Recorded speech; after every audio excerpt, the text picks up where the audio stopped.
वक्फ संशोधन बिल को लेकर विपक्ष और मुस्लिम पर्सनल लॉ बोर्ड के सुप्रीम कोर्ट में जाने के बयान पर मंत्री विश्वास कैलाश सारंग का बयान सामने आया।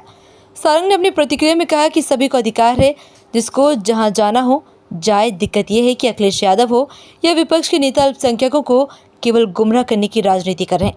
अखिलेश यादव और विपक्ष ने मुसलमानों को बरगला के राजनीति करने की कोशिश की है। भोपाल में जिस प्रकार से हजारों की संख्या में मुस्लिम भाइयों बहनों ने बिल और प्रधानमंत्री नरेंद्र मोदी ने समर्थन में अपनी भावनाएं प्रकट की, उससे ये स्पष्ट है कि अब तुष्टीकरण की राजनीति नहीं चलेगी। तो पानी का पानी सामने आया है। जिस प्रकार से लोकसभा में हमारे यशस्वी गृह मंत्री जी ने इस बिल के बारे में बताया, रिजू जी ने इस बिल के बारे में बताया, तो ये स्पष्ट हुआ है कि ये किसी कौम के खिलाफ नहीं है। ये व्यवस्था में को सुव्यवस्था में परिवर्तित करने का एक सरकार का बहुत ही सार्थक और सकारात्मक प्रयास है। देखिए, मेरी संपत्ति, आपकी संपत्ति या किसी की भी संपत्ति का विवाद कोर्ट में जा सकता है, पर वक्फ का नहीं जाएगा। क्यों नहीं जाएगा? इस देश में लोकतंत्र में कार्यपालिका, विधानपालिका और न्यायपालिका सबके अधिकार भी हैं, कर्तव्य भी है, उनकी सीमाएं भी हैं। यदि न्यायपालिका को हम इस तरह से किसी एक तुष्टीकरण की राजनीति के लिए अलग कर देंगे तो ये ठीक नहीं है। और ये कल तो सामने भी आया, 10,000 मुसलमान भाइयों ने ही तो कोर्ट में, उनके ट्रिब्यूनल में केस लगाए थे जिनके साथ अन्याय हो रहा है। तो ये मुसलमानों के खिलाफ कहाँ हुआ? अब यदि आप केवल, आपकी राजनीति खत्म हो रही है, आपकी बेजा संपत्ति जिस पर आपने वक्फ की संपत्ति पर कब्जा किया है वो इधर उधर हो रही है, तो आपके पेट में दर्द हो रहा है। ओवैसी जी ने कल जो हरकत की, क्या वो संवैधानिक है?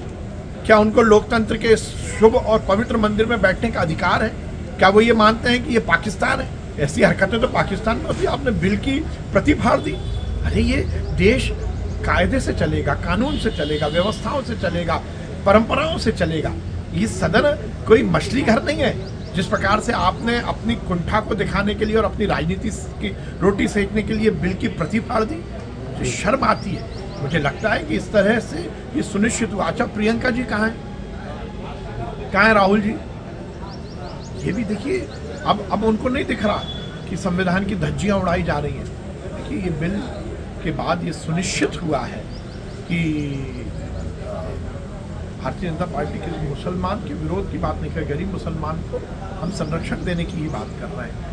अब आगे आए ना लोग, क्यों इस तरह की बातें कर रहे हैं? नेपाल के मुस्लिम भाई और बहनों ने इतिहास रचा है। जिस प्रकार से हजारों की संख्या में मुस्लिम बहन और भाई आगे आए और उन्होंने इस बिल के समर्थन में पटाखे चलाए, आतिशबाजी चलाई, ढोल बजाए, मोदी जी के समर्थन में नारे लगाए, तो ये सुनिश्चित है कि जिस मुसलमान भाई बहन ने ये परिवर्तन के बिल को पढ़ा है, उसके बारे में ज्ञान लिया है, उसने समझा है कि ये अच्छा बिल है, किसी के खिलाफ नहीं है। जो तो एक है सब। और फिर मैं कहूँगा ना, किसी कौम के खिलाफ नहीं, कौम के गरीब को संरक्षण देने वाला कानून है, तो कौन खिलाफत करेगा?